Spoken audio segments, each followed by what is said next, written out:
Hindi nyo ba pakikinggan yung kapatid nyo? Okay lang, pakikinggan. Yun nga lang, masama ang loob namin dahil pinagkukulong, kinakasuhan ang minority. Yun lang, parang hindi ko kaya eh. Masama ang loob ko dyan eh. Kasi it was mentioned by Senator Cayetano. Last year, itim din ako eh. Diba? Itim. Yun ang aking tinakbo ng 2025 bilang senador. Yung election campaign ko, itim. Ayun. But by not attending this year's SONA, is that a form of protest? Well, I think marami sa amin di pupunta. Pero last year, di na rin ako pumunta talaga. Sino pang hindi pupunta? Sorry? Sino pa pang hindi pupunta? Palagay ko, sina Sen. Loren, Senator Cayetano, Sen. Robin yata. Di ko alam kung sino pa eh. Was that a consensus po ng minority? Hindi. Nagtanungan nga lang kami ngayon eh. Wala namang usapan na mag-itim, wala namang usapan na hindi sisiko. Mga naglulok sa akin para sa Oo, alam naman niyo yung itim na aking slogan yung eleksyon at itutuloy ko lang.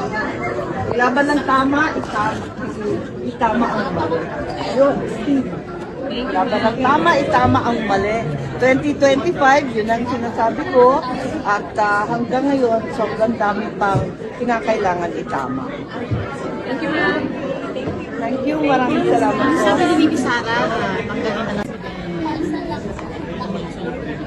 Mahirap magsalita tungkol dyan kasi may paglilitis at isa ako sa hukom.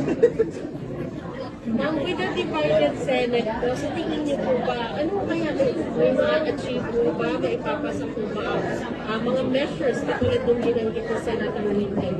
Oo, sana, tignan natin. Isang tabi sana ang alitan, ang politika at tutukan na yung trabaho. Senator, yes ma'am, there's a PAC Silica bill na susuportahan. Kailangan malaman natin ang detalye kasi napaka-general at napakalawak ng lugar. Meron yung Paloma na white hydrogen na sounds like fracking na binanda rin sa ibang lugar sa US.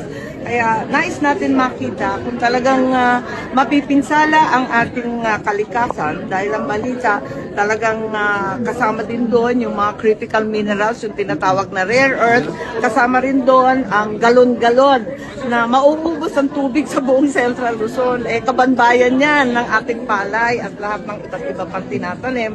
At syempre, yung kuryente na ngayon na bibill shock tayo sa ating Meralco bills, isipin nyo, magiging zero pa yung elektrisidad kasi yung mga data center na pagkalaki-laki, uubusin din lahat ng kuryente. Paano kaya tayo? Hindi naman ututol doon, kaya lang mag-ingat tayo na yung PAC Silica hindi maging pox silica as in chicken pox, smallpox at iba pang epidemya. Wag naman.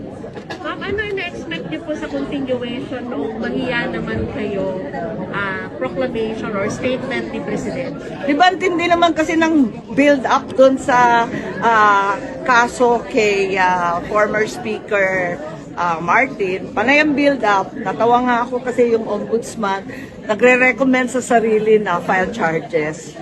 Pakinggan na lang natin, hindi ko alam, pero todo drum beating eh.